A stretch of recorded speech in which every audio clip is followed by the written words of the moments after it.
একজন মায়ের কাছে সন্তানের হাসি পৃথিবীর সবচেয়ে বড় প্রাপ্তি, কিন্তু যখন সেই সন্তান শুধু প্রতিবন্ধী হওয়ার কারণে শিক্ষার অধিকার থেকে বঞ্চিত হয়, তখন সেই কষ্ট একজন মায়ের বুকেই সবচেয়ে বেশি বাজে। সেই বুক ভাঙা কষ্টকে শক্তিতে রূপ দিয়েছেন গাজীপুরের কালিয়াকৈরের শামসুন নাহার। নিজের মেয়েকে স্কুলে ভর্তি করাতে গিয়ে বারবার অবহেলা আর প্রত্যাখ্যানের শিকার হয়েছিলেন তিনি, কিন্তু ভাগ্যের কাছে হার মানেননি। সিদ্ধান্ত নিয়েছিলেন তার মেয়ের মতো আর কোনো বিশেষ শিশুর চোখে যেন অবহেলার অশ্রু না ঝরে। সেই প্রত্যয় থেকে 2014 সালে নিজের ঘর থেকে শুরু করেন মাহমুদা আদর্শ প্রতিবন্ধী স্কুল। জয়া স্যানিটারি ন্যাপকিনে 40 টাকা সাশ্রয়, এখন মাত্র 160 টাকা। স্কুলটা প্রতিষ্ঠিত করার পরে এখানে 80 জন প্রতিবন্ধী বাচ্চা ভর্তি হয়। প্রতিবন্ধী বাচ্চাদেরকে আমি ফ্রি পড়াই, কখনো কারো কাছে টাকা পয়সা নেই না।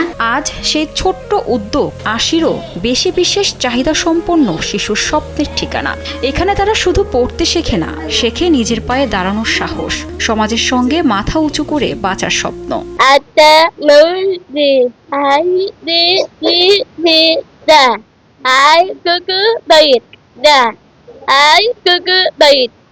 কিন্তু এই স্বপ্নের পেছনের গল্পটা শুধুই ত্যাগের। স্কুলের জন্য নিজের সঞ্চয়, জমি জমা সবকিছু বিলিয়ে দিয়েছেন শামসুন নাহার। ব্যয় করেছেন প্রায় 1,27 লাখ টাকা, অথচ আজও তার কাঁধে প্রায় 37 লাখ টাকার ঋণের বোঝা। মাসের পর মাস ঋণের কিস্তি পরিশোধ করতে গিয়ে হিমশিম খেলেও থামিয়ে দেননি শিশুদের পাঠদান। এদিকে দূর দূরান্ত থেকে আসা প্রতিবন্ধী শিশুদের নিরাপদ যাতায়াতের জন্য নেই একটু স্কুল ভ্যান।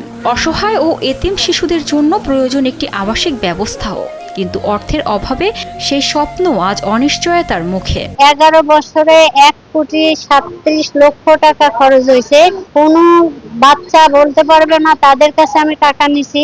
আমি বরঞ্চ তাদের কোনো সমস্যা হলে সেটাও তো সমাধান আমি করে দিই, এবং যাদের চাকরি নিয়ে দিছি তাদের যাতায়াত ভাড়া, তাদের পৌঁছে দেওয়া সব খরচে আমার ছিল। শামসুন নাহারের এই মানবিক লড়াই যেন থেমে না যায়, কারণ একজন মায়ের স্বপ্ন বেঁচে থাকলে হাসবে আরো শত শিশু, আলোকিত হবে আরো শত জীবন। আশুরা জামান আশা, কালবেলা।